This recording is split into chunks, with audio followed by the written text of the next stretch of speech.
Happy Easter.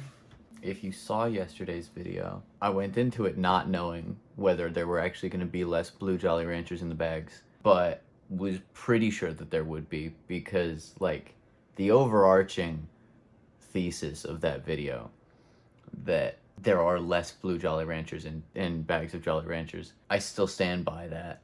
Originally, the plan had been to buy more than 2 bags of Jolly Ranchers, and I did do that. I bought 4 bags, and then while I was filming, found out that 2 of the bags were the normal Jolly Ranchers, and 2 of the bags were these, and I can't do shit with those. That doesn't help me at all. So I went from having 4 bags, which would have been like 300 Jolly Ranchers, and if I had had 300 Jolly Ranchers, I am confident that blue Jolly Ranchers would be underrepresented. I have never seen a bag of Jolly Ranchers that has 6 grape Jolly Ranchers. Are you kidding me? I feel like practically all that they ever have is grape.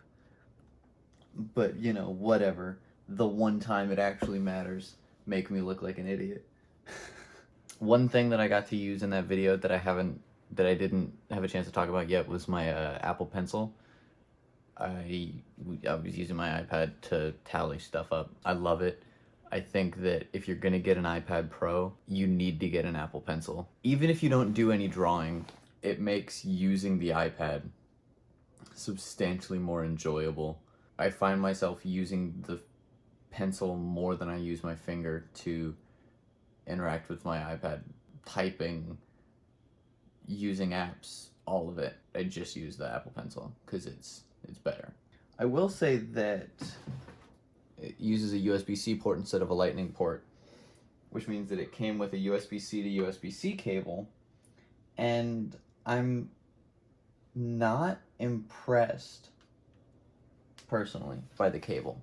Relative to the USB-C to Lightning cable that my phone and my AirPods came with, this feels cheap, and one of the big reasons for that is that with the USB-C to Lightning, the cable has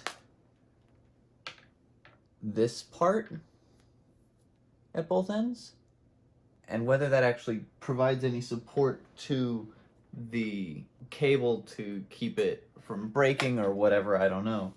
But the USB-C cable that the iPad came with just doesn't, and it feels incredibly cheap, and I think that that's the main reason.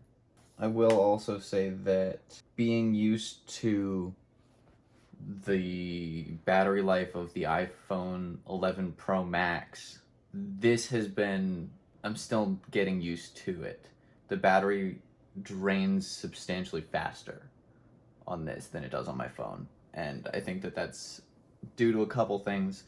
It's got a bigger screen, it's got bigger everything, so it's doing more, but also it's LCD, not OLED. And actually, I just remembered, I completely forgot about this.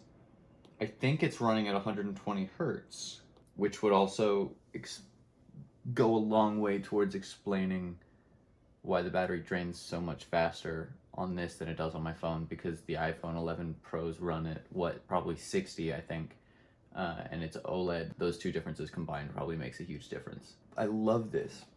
One of the coolest things is that if you have the Apple Pencil, this has touch to wake because it's Face ID. If you have the Apple Pencil and you touch to wake with the Apple Pencil,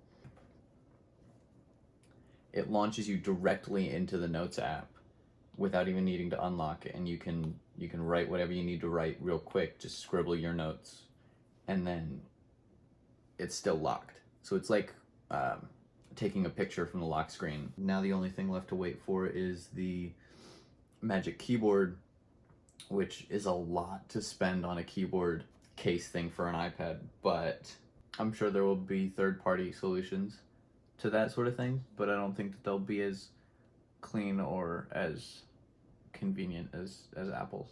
So that's the plan, but I have to wait until next month to even order one, and then I'm sure it'll be a while because everyone's going to be trying to order them.